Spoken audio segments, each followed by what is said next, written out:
If you're a man and you want a happy and long-lasting relationship with the woman in your life, then this video is for you. Because today, I'm going to show you why being a good guy still isn't enough to create a real connection, even when your intentions are good. And if you stick to the end, I'll show you what actually changed my relationship so you can stop performing, start showing up honestly, and build a bond that lasts.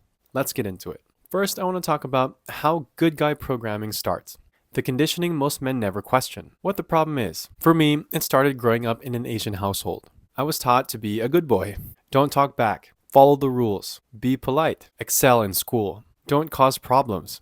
That idea of being good stuck with me into adulthood, especially in my relationships. Why the problem exists? In a lot of cultures, especially Asian households, obedience is rewarded. Emotional expression is discouraged. Conflict is seen as disrespect. So you learn early, if I'm good enough, everything will be okay. That mindset worked great for school and work, but in relationships, it taught me to stay quiet, agreeable, and emotionally guarded, even when something was bothering me. For you, it might not be culture. It might be being raised to man up and not talk about feelings, or learning that conflict equals failure, or being praised for being low maintenance, or thinking love is earned by performance. Different backgrounds, same pattern. Avoid discomfort to keep approval. And that good guy instinct doesn't disappear in adulthood, it just shows up in more subtle and damaging ways.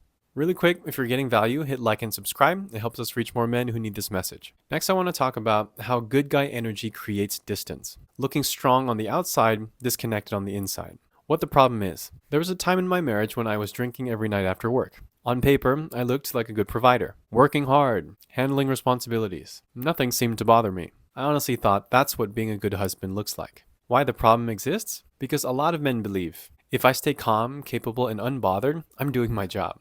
Alcohol became part of that mask. It helped me look put together while avoiding hard conversations. What it actually did was make work stress worse, keep everything bottled up, and make my wife feel lonely. I was present physically, but emotionally unavailable. For you, it might not be drinking. It might be overworking, staying silent to avoid arguments, always saying it's fine when it's not, fixing problems instead of sharing feelings. Different behaviors, same outcome. Emotional distance. And that's when I realized something important. Now, let's talk about what you came for, why good isn't enough, and what actually works. Here's what the real problem is. The real problem wasn't that I wasn't good enough. It was that trying to be a good guy kept me from being real. I was avoiding vulnerability, hard conversations, emotional leadership. Why the problem exists? Because being real feels risky. Being a good guy feels safe. Being real means possibly disappointing her, having to face conflict, admitting fear or uncertainty. Most men were never taught how to do that.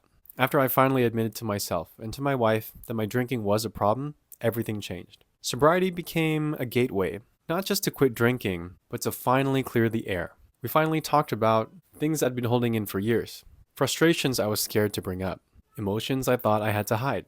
But now, I bring things up earlier. We sometimes argue more, honestly, but we reconcile more too. Our bond is stronger because it's real. And I'm no longer trying to be the good guy. I'm showing up as my real self. For you, this might mean deeper conversations, less resentment, more intimacy, more respect, feeling chosen instead of needed, different outcomes with the same truth. Real connection beats being good. So the core message to all this is this. Being a good guy isn't enough because relationships don't need niceness, they need emotional leadership. And that starts when you stop trying to be liked and start being real.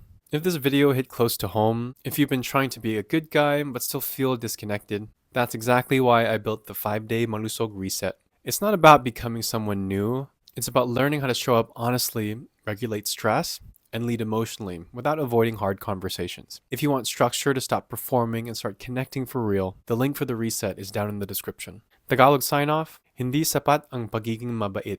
Kailangan mo ring maging totoo. Which means being kind isn't enough. You also have to be real. Have a great rest of your day, and I'll see you in the next one.